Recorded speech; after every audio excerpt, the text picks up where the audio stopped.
이 부모님의 역할에 대해서 제가 짧게 사례를 2개를 알려드리겠습니다. 첫 번째 사례는 저의 가족 이야기입니다. 제 처남이 있는데요. 처남이 체육과입니다. 영어 잘해요? 아니요. 아마 체육은 잘할 겁니다. 네, 동지. 체육을 동지입니다. 동지. 그래서 어느 날 저한테 질문했어요. 아이가 둘 있거든요. 우리 첫째 영어 어떻게 하면 돼요? 라고 질문하는 거예요. 그래서 제가 이런 A라는 영어 영상이 있는데 이거를 내가 그만하라고 할 때까지 하루에 1시간씩 틀어줘 라고 이야기를 해줬어요. 그건 어렵지 않으니까. 네. 그거는 실천할 수 있으니까 네. 하루에 1시간씩 매영이 보라는 A라는 영상이 있는데 그거를 집에 아이들한테 틀어줘 TV로. 나 그 정도는 할 수 있겠는데 그 정도는 해볼 수 있지 그 정도는 않겠습니까? 할 수 있어요. 그 정도 할 수 그러면은 제가 나중에 연락처 따로 좀 주세요. 아, 네. 매번 물어보게. 어떤 영상을 틀어야 지금쯤은 어떤 영상 틀어야 되나? 좋습니다. 그래서 그렇게 저는 안내를 해주고요. 저는 사실 잊었어요. 저는 잊었어요. 그냥 그 식사 자리였고 아주 편한 질문이었지만 처남 집에서는 아주 많은 것들이 일어나고 있었던 거예요. 그렇게 매일매일 틀어주고 있었던 거죠. 그러면서 한 6개월에서 8개월이 지났을 때 다시 한번 질문이 나왔어요. 근데 요즘 잘 보긴 보는데 이거 계속 봐도 돼요? 무슨 말인지 모르는 것 같고 이렇게 해서 영어가 겉으로 아직 흘러 넘치진 않으니까 소위 아웃풋이라고 하잖아요. 입 밖으로 나오지 않으니까 이렇게 계속 보여줘도 되는지 저한테 질문하더라고요. 그래서 제가 1년만 나의 말을 들어보고 그 다음부터는 처남이 원하는 걸 마음껏 어디에 보내든 가르치든 마음껏 해도 좋다라고 제가 단서를 달았어요. 그러면서 또 다른 영상도 한 개 추천해 주었고요. 그러면서 1년이 조금 넘었는데 이제 질문이 바뀌었어요. 매형, 이제 뭐 하면 돼요? 저희 첫째가 말을 하기 시작했어요. Where is it? What is it? 이런 짧은 질문들을 하기 시작하니까 처남이 거기에서 이때까지 가지고 있었던 그런 의구심이나 의심들이 싹 내려가고 그 다음에 이제는 그게 확신으로 돌아서서 이제 앞으로는 무엇을 해야 되는지 저한테 딱 묻기 시작하더라고요. 그래서 사실은 처남이 해준 거는 클릭밖에 없는 거죠. 몇 번의 클릭, 그리고 매일 이 시간대에 내 아이들에게 뭔가를 틀어주자라는 그 어떻게 보면 약간의 의지와 그런 클릭으로 이걸 계속 이어나갈 수 있었고요. 그래서 지금은 사실 아이 둘이 있는데 둘이 영어로 대화를 해요.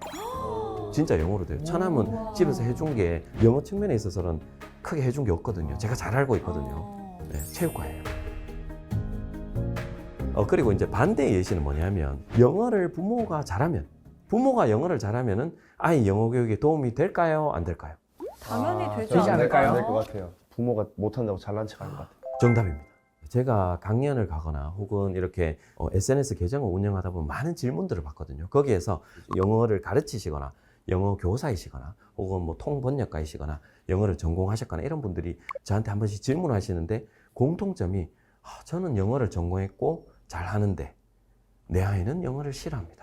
왜 그럴까요? 이게 공통적인 질문입니다. 그래서 제가 조금 더 여쭤보죠. 그러면 그 과정에서 어떻게 하셨습니까? 라고 여쭤보면은 다 공통적으로 뭐가 들어있냐면 개입을 많이 하셨어요. 아니야, 땡땡 아니야. 그렇게 하면 안 돼, 이준아. 이렇게 나와야 돼. 3. 혀를 이빨 사이에 살짝 끼우고 3. 에이, 아빠 에이, 영어 우. 그렇죠. 이제 40개월이 이렇게 표현하면서 막 가버리는 거죠. 네. 그래서 이게 부모님이 알게 모르게 이런 개입이 많았던 거예요. 그래서 아이들이 영어를 싫어하게 됩니다. 아이들이 초등학생 그리고 미취학 때는 그거를 적극적으로 개입하기보다는 좀 많이 들려주고 진짜 말 그대로 많이 읽게 해주고 많이 들려주자. 그게 정답이라고 할 수 있겠습니다. 오케이. 난 이제 많이만 틀어주면 좋은 선생님이 될 수 있어.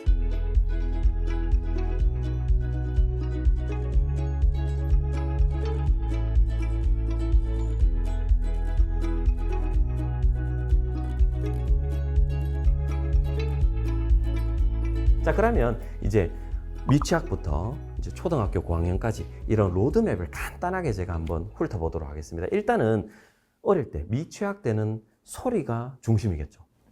듣기를 많이 해야 됩니다. 우리말도 그렇지 않습니까? 아이가 어떻게 우리말을 습득했죠? 일단 들으면서. 엄마 아빠 말 들으면서 크면서 이제 아는 거죠. 그렇죠. 그냥 일상에서 듣기만 했잖아요. 네. 듣기만 하다 보니까 만 3세나 4세나 5세 그 무렵이 되면 아이마다 속도 차이는 조금씩은 존재하겠지만 그러나 만 3, 4, 5세가 되면은 우리말을 다 자유롭게 구사하잖아요. 근데 예를 들자면 이런 경우 있었습니까? 내 아이의 첫 책이 뭐죠? 영어책 말고 그냥 모든 책들 중에서 내 아이의 첫 책이 뭐죠? 아이가 처음 보는 책. 아이의 첫 책이 뭐였나요? 동화책 같은 거? 동화책? 보통은 초점책.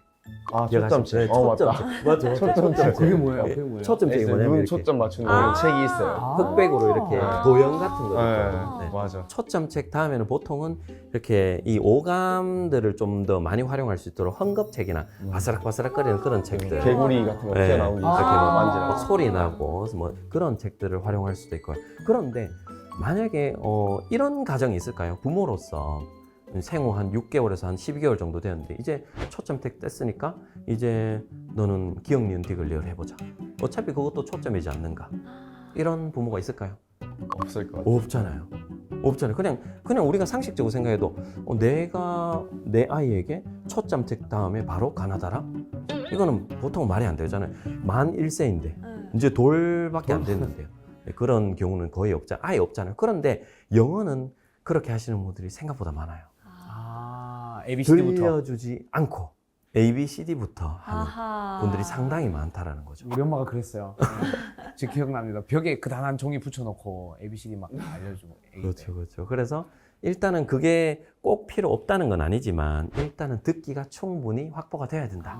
그 다음에 그런 것들이 필요하다. 근데 요즘에 그거는 왜 그런 거예요? 요즘 애가 계속 화장실 가고 싶으면 화장실 가고 싶다 말 안 하고 토일렛 가고 싶다고 자꾸 물어보니까. 그거는 영어 자존감이 조금씩 형성이 되고 있는 과정이에요. 그래요? 네, 그러니까 어딘가에서 토일렛을 들었겠죠. 근데 나도 이런 것을 알고 있다, 나도 알아들을 수 있고 사용할 수 있다를 가장 편한 부모님 앞에서 이렇게 보여주는 것이죠. 그게 하는 거구나. 그렇죠. 그게 자존감이죠. 영어 자존감. 나 이거 안다. 계속 써먹는다. 와가지고 어. 아빠 나 토일렛 자꾸 이렇게 아.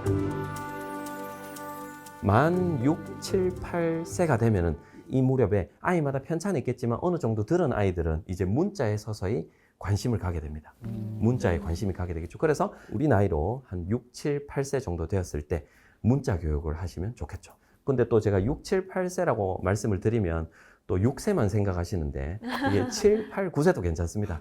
네네. 그래서 너무 빨리 하는 거는 좀 참아주시고 아이가 좀 관심을 보인다면 문자 자체에 관심을 보이고 우리말도 읽을 수 있다면 그때 영어 문자도 한번 시작해 보십사 추천을 드리고 그 다음에 아이가 초등학교에 들어가면 이제 본격적으로 많이 하면 좋은 게 책을 읽으면 아주 좋습니다. 책을 읽으면 아주 좋습니다. 그래서 제가 근무했던 고등학교에서 제가 한 3년 동안 학생들과 정말 많은 인터뷰를 했어요. 누구를 뽑아서 인터뷰를 했냐면 영어를 제가 생각했을 때 참 잘하는 아이들. 너는 어떻게 영어를 했을까? 어떻게 영어를 했길래 이렇게 참 잘하지? 그래서 그 학생들을 쫙 뽑아서 통계를 내보니까 대략 65%에서 70% 정도가 초등학교 무렵에 영어 책을 정말 많이 읽었다라고 대답을 했습니다.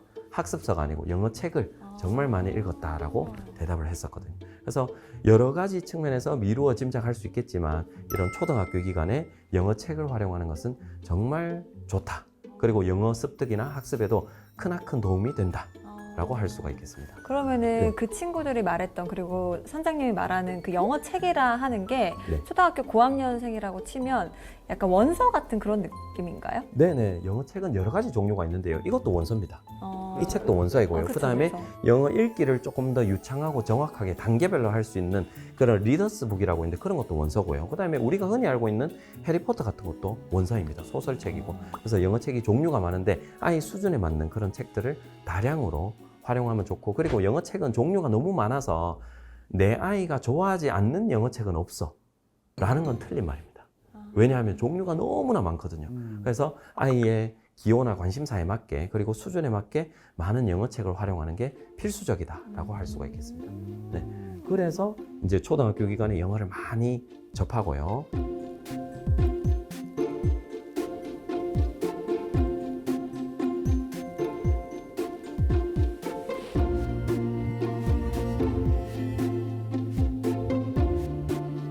자, 그리고 이제 서서히 초등학교 완전 고학년이 되면은 이제 무엇을 해야 되겠습니까? 이제는 시험을 위한 영어 준비요. 시험을 위한 영어 준비. 를 시키고 싶으실 것 같아요. 자연스럽게 아이돌 부모님들이. 노래들을 많이 듣지 않을까요? 자연스럽게 네. 아이돌 노래 듣고요. 당연히 많이 듣겠죠. 그런데 시험을 위한 공부, 소위 영어 학습, 영어 공부는 그러면 이상한 걸까요? 아니면 해야 되는 걸까요? 해야 되는 거 아닐까요? 어쨌든. 해야 될 것 같은데. 영어는 또 이게 입시 위주의 공부다 이렇게 비난하시는 분들이 있을 수 있는데요. 한편으로 또 반대로 우리말을 생각해 보면 국어도 우리말도 마찬가지잖아요. 쭉 아이들이 어릴 때부터 우리말 환경에서 있다가 책도 보다가 영화도 보고 하다가 초등학교 고학년이나 중학생이 되면 이제 주제도 찾아보고 그다음에 시조 3434 기억나시죠? 네. 그런 것도 한번 해보고 맞죠? 이제 그런 것들을 서서히 배운단 말이죠.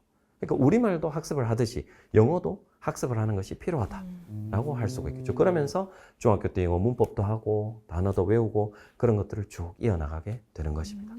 네. 그래서 이제 그 중학생이 되기 전까지는 최대한 많은 영어를 듣고 읽도록 해주자. 이게 포인트가 되겠죠.